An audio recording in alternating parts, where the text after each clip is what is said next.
Welcome back नाजरीन। इरशाद बुखारी साहब, कराची में ट्रैफिक हादसात की एक बड़ी वजह ओवर स्पीडिंग भी है, और ओवर स्पीडिंग होती है टोकन सिस्टम के नफाज की वजह से। किस हकीम ने कहा था कि ओवर स्पीडिंग के लिए ये जायज़ नाजायज़ कोई भी कानून बना दें, कोई भी तरीक़ेकार इख्तियार करें? देखिए जी, बड़ा अच्छा सवाल किया आपने।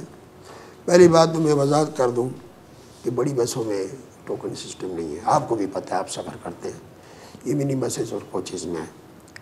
मिनी बसेस और कोचेज़ आपके अंडर नहीं आती? नहीं, आपने मुझे बताया था इनडायरेक्टली हैं, तो इनडायरेक्ट इल्ज़ाम भी आपके सर आएगा सर? इनडायरेक्ट आता है। मैं बहुत दफ़ा कह चुका हूँ, ये जो गलत है। आप सिर्फ कहने से क्या होता है? कोई अमली इक़दाम किया? अमली इक़दाम तो फिर देखें, मैं as a president Karachi transport इदाद उनको एडवाइस कर सकता हूँ। देखें, ये आप ही आज पहली दफ़ा इंटरव्यू नहीं ले रहे हैं, और ये पहली दफ़ा ये क्वेश्चन नहीं आया। बहुत बड़े बड़े चैनल्स पे प्रोग्राम में आया। अगर बंदे के अंदर कोई इंसानियत, गैरत, हमीयत बाकी है अगर, तो वो शर्मिंदा भी होता है। और मैं समझता हूँ कि जो चीज़ नुकसान में है, गलत है, और उसको मैं यही कहता रहा हूँ जी ये मजबूरी है, वो मुझे इन बातों के लिए कोई डिसोन कर दें मिनी बस वालों को। मैं बिल्कुल डिसोन कर दें कराची ट्रांसपोर्ट इत्तेहाद से, उसका कोई ताल्लुक नहीं है, ख़त्म कर दें उनकी एसोसिएशन। नहीं, वो ऐसा मैं कोशिश कर रहा हूँ, या तो ठीक हो जाए या हम अलग हो जाए। कितने अरसे से? नहीं, ये मैं देखें जी, मैं शुरू से ही ये बातें कह रहा हूँ, और गलत है। मैं जो बात है कि इतना टाइम लेके यहाँ से चलना, वहाँ तक इतने टाइम में पहुँचना, और फिर ये ओवर स्पीडिंग इस वजह से होती है। हालांकि कराची शहर में स्वाय इसके अब आपको रश इतना हो गया कि ज़्यादा ओवर स्पीडिंग कार में भी नहीं कर सकते, लेकिन कोई ऐसा सिस्टम होगा तो उसमें तो वो ड्राइवर मजबूर होता है। बहरहाल मेरे ख्याल में एक दफ़ा यामीन खान मरहूम जो DIG ट्रैफिक थे, वो बड़े सख्त और रसूली आदमी थे, उन्होंने इनके ख़िलाफ़ कंपेन चलाई थी, और मैंने उनका बिल्कुल साथ दिया था। अब भी कोई ट्रैफिक का सरबराह या ट्रैफिक पुलिस कोई कंपेन चलाए तो मैं इस पर कोई रुकावट नहीं। ट्रैफिक पुलिस कंपेन अगर चलाएगी भी तो उस कैंपेन का होगा क्या असर, जब आप ही डिसोन करने के लिए तैयार नहीं है लोगों को? सर, आपने देखिए बात की है ना, डिसोन करने का ऐलान, फॉर्मल बाज़ाब्ता ऐलान अभी तक नहीं हुआ। वो लोग इतने अगर खुदसर हैं, दफ़ा करें, छोड़ें उनको। नहीं, ऐसा हो जाएगा। अगर वो नहीं सुनेंगे तो आप मुझसे ये भी तवक्को रखें। कितने अरसे में मैं उम्मीद करूँ? नहीं, जल्दी आप हो। अगर नहीं देखें, अगर जिस ट्रैफिक कवानीन की खिलाफवर्जी में हम खुद मुलव्वस हैं और बराबर मुलव्वस हैं, अगर वो चीज़ रुकती नहीं तो फिर मेरे ख्याल में मुझ जैसे आदमी का सरबराह रहना जो है, या तो मैं ज़मीर की बातें कर लूँ, या तो फिर मैं कर लूँ माल दौलत की बातें कर लूँ, या मैं कहता हूँ कि ठीक है ऐसे भी चाहिए, लेकिन एक जायज़ तरीके से इंसान जायज़ जदोजहद करे। जुल्म करके, ज़्यादती करके, किसी का हक मार के या हादसात का शिकार करके लोगों को, मेरे ख्याल में कम से कम मैं इसको कतन भी नहीं करूँगा। और जल्दी आपको या तो ये सिस्टम ख़त्म नज़र आएगा या मैं इलादा नज़र आ जाऊँगा। नाजरीन, इससे पहले कि मैं अगला सवाल थ्रो करूँ, आप देखिए ज़रा पैकेज।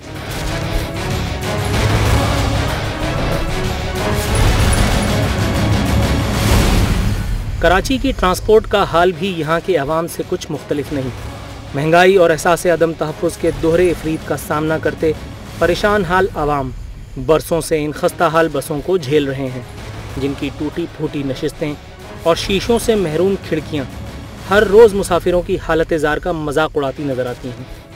रोज़ अफ़ज़ूं तरक्की के बुलंद व बांग दावों के बरखिलाफ़ कराची के अवाम आज़ादी के 64 बरस बाद भी इस गैर इंसानी ज़रिए सफ़र से इस्तिफ़ादा करने पर मजबूर हैं, शायद इसलिए कि ये तकलीफ़ महज अवाम ही के लिए डिज़ाइन की गई है, और हमारे मसीहा इस लज्जत से क़तई तौर पर महरूम हैं।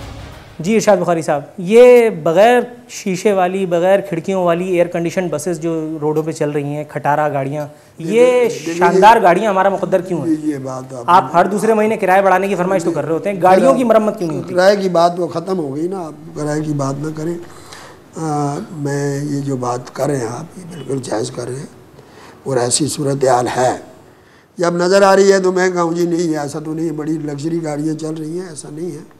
इसके पस मंज़र में ये बात है कि जैसे मैंने डीज़ल की महंगाई की बात की और स्पेयर पार्ट्स की महंगाई की बात की, बचत ना होने की बात की, तो एक बात तो ये है कि हम इस वक्त इतना कमा नहीं पा रहे हैं कि हम गाड़ियों पे खर्च करें, लेकिन ये भी कोई एक्सक्यूज़ नहीं है।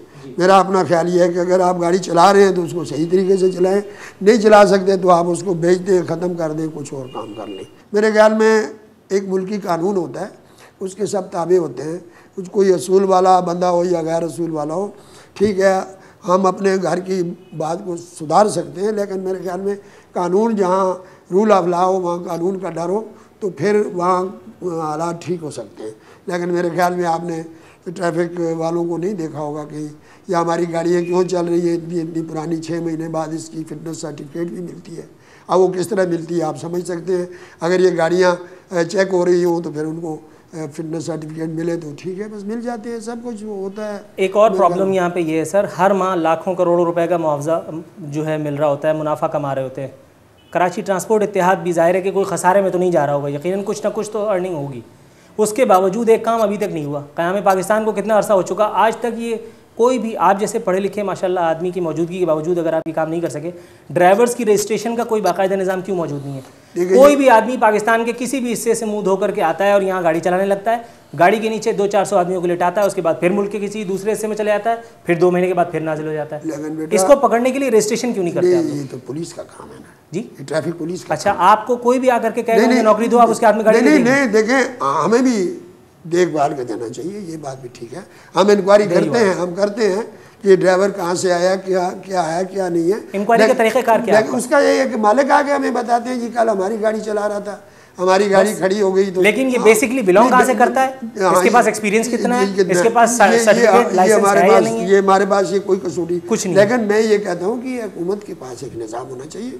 देखें सर, आपके कहे को मान लेता हूँ, हुकूमत अपनी जिम्मेदारी को अदा करने में नाकाम हो गई, ठीक है, हुकूमत को एक साइड पे रख के मैं आपसे बात कर लेता हूँ। हुकूमत नाकाम है, आप तो कम से कम कामयाब हो जाते, आप अपने तौर पे तो कम से कम सब करते। नहीं, अपने तौर पे कोई भी एक आदमी गाड़ी की ड्राइविंग सीट पे बैठा हुआ मेरे और आपके खुदा न खास्ता अल्लाह ना करे किसी के जान को अगर ले लेता है, उसकी जिम्मेदारी आपकी और हमारे ऊपर नहीं। हम उसका लाइसेंस देखते हैं ना सर, लाइसेंस आपको नहीं पता कैसे बनता है? तो फिर आप क्या किया जाए? फिर रजिस्ट्रेशन जो होती है, रजिस्ट्रेशन ड्राइवर्स की होती है ना, कम से कम ये तो किया जा सकता है। ये तो एक कॉमन सेंस रखने वाला कोई भी दिमाग सोच सकता है कि ड्राइवर्स की रजिस्ट्रेशन का एक कानून बनाया जाए, हर ड्राइवर की एंट्री हो, कहाँ से उसकी बिलोंगिंग है, कितना उसका एक्सपीरियंस है, क्या उसकी एक्सपर्टीज है, ये सारी चीज़ें तो कर सकते हैं। ये आपने एक बड़ी अच्छी तजवीज़ दी है। पहले एक सवाल ये आया नहीं, अपने तौर पे तो हम उसकी इंक्वायरी वगैरह करते हैं, ऐसे नहीं कि मुँह उठा के आया और उसको बैठा दिया।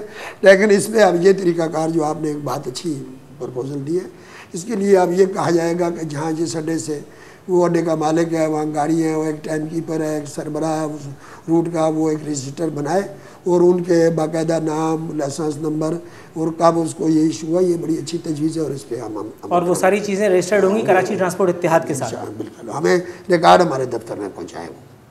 ठीक है, बड़ी अच्छी प्रपोजल।